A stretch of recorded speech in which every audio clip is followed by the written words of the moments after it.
do some trades. Brendon, I have 5 names. I don't know how many you also prepared 5 names. I prepared 5, and then I actually have 8. Okay. So here's what I think we should do. We can rapid fire through these, and we can each just name a guy. And if it's on the list, my list is in the docs. So you're I think already looking at it, so it's less of a surprise. But I'm gonna throw out one first, and it's I think the biggest name that we know is probably gonna get traded sooner than later. That's Zach LaVine. I just think even if I don't, I have to really think hard about what the price I would pay for LaVine is, and how he fits with Fox. I think is a question. And if that's the right way you want to cash in chips, I think that's just a name from a scoring perspective, from another creative perspective that I think should be on their list of trade targets. And it's been reported that they do have some interest. Yeah, I think he fits with Fox fine. My question with Zach LaVine on this team is obviously the money.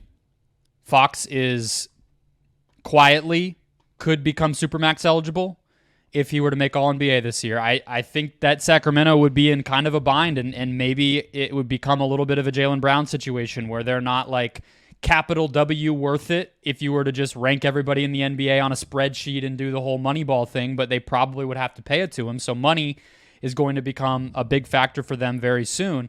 The other question I have with Zach LaVine on the Kings is, how much better is he than Malik Monk? I know he's better. Question. Yeah. But is it worth all the offensive extra box money plus you're paying? minus this year? Offensive box plus minus this year, Zach LaVine is at 1.0. And a lot of those things are based on team success and everything else. Last year, Zach LaVine, offensive box plus minus 2.7. Malik Monk this year, 3.2. And last year, 1.6. So I think everybody would agree Zach LaVine's better, but that would be my question. All right, my first one, let's just have the conversation now. Alex Caruso.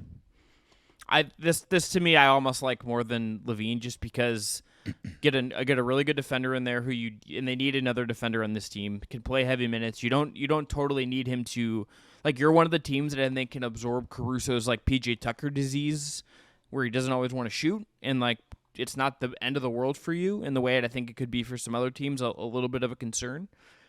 I just like this fit a lot, and it's a good contract. It would fill a need for them. I almost like this one more than I like the LaVine one. Yeah, I absolutely like it more than I like the LaVine one. I think that the thing that's valuable about Caruso on a team like this, especially that needs defense in a lot of different places, is Caruso can defend 1 through 4 and you trust it. He's like Drew Holiday in that way, right? So it's not like you get Caruso and you're like, all right, that's only going to be our Steph Curry defender or our Devin Booker defender or our Jamal Murray defender. It's like, no, he can probably be a guy who defends Kawhi Leonard or LeBron James, you know? And so I think as far as the versatility goes, when you have Harrison Barnes and Kevin Huerter and De'Aaron Fox and Malik Monk, who are all sort of weaker defenders, Caruso can be plugged in wherever you need him to be, and I like that a lot. I had as a backup for Caruso, if they were to strike out there, DeLon Wright might be available in Washington. Kind of a similar type of player, more of a point-of-attack defender, but he could be kind of a plan B. I just expect him to be pretty aggressive, so I think it's not like, oh, we didn't get Caruso, let's pack up our bags and go home. Like, we kind of have to be multifaceted about it. What's your next one? Pascal Siakam? Yeah, make the case for this one, not just because he's a good player. Do you think he fits here? The fit's a little bit of a question for sure, but I think you look at the defensive stuff he could give them, a different function on offense, just enough spacing for it not to feel super clogged. Maybe you could unleash some weird small ball Pascal Siakam 5 lineups and just get weird. I do like the talent bet if I'm them.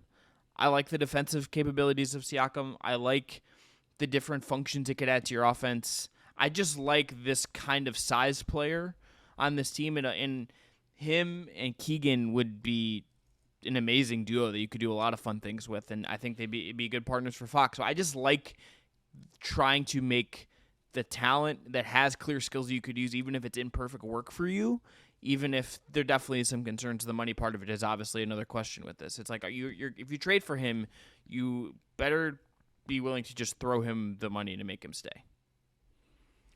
The thing that I like about Siakam as somebody who thought that the Kings should have made a push for John Collins is the help defense, and he's a much, much better help defender and defender overall than John Collins is. The other part that I like, to your point about size, is if you're able to get a bigger 4 to replace Barnes, suddenly you go from a very small team to a very big team, kind of with one move, right? Like, you watch that Pelicans game, and I know we mentioned Zion had a weird night, but when he was aggressive, Barnes stood no chance. Barnes was just getting bowled over. And so what I like about Siakam is he could just level up their size overall. I just haven't seen him play in a quick decision, up-tempo offense in so long that it would be a pretty big bet that he could adjust his game on offense quite a bit and probably have to become a more willing three-point shooter than he's been. And so all that adds up to I'm not a huge fan of it, if I'm being honest. But I'll say OG Anunoby. Also on my list. I'm more of a fan of.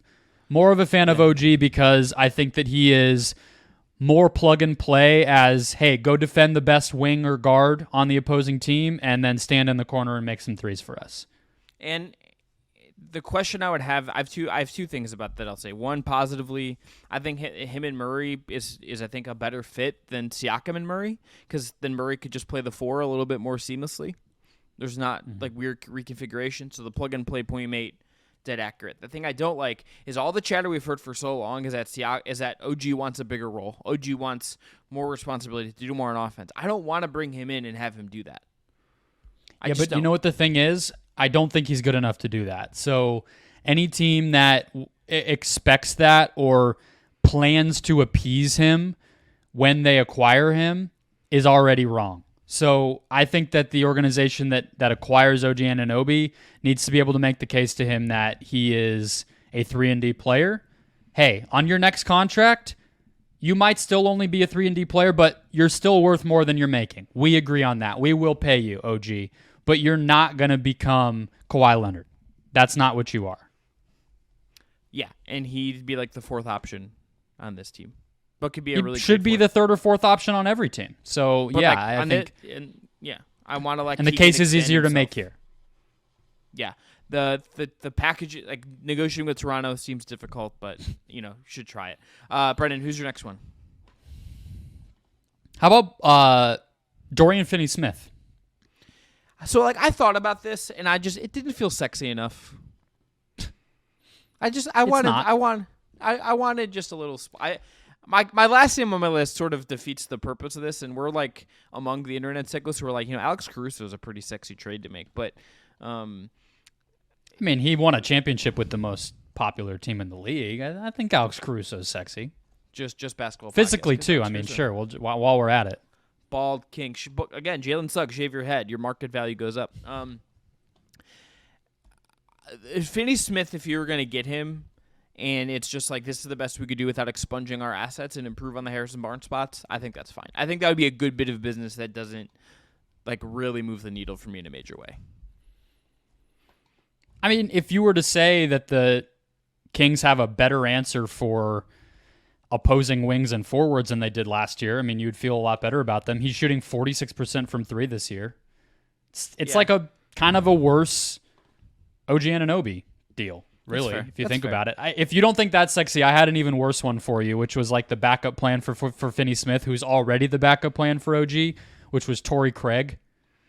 That's we really crapped out, but we just want to get a 9th man for the playoffs. We need to send out a press release that we made a trade, so our crazy fan base, we just got to get a trade out so the fans know we did something. I had Bojan Bogdanovic. Thought about this a lot. Was wondering the injury stuff with him is a little bit of a concern. We'll see how healthy he is now that he's back. He looked good in his return.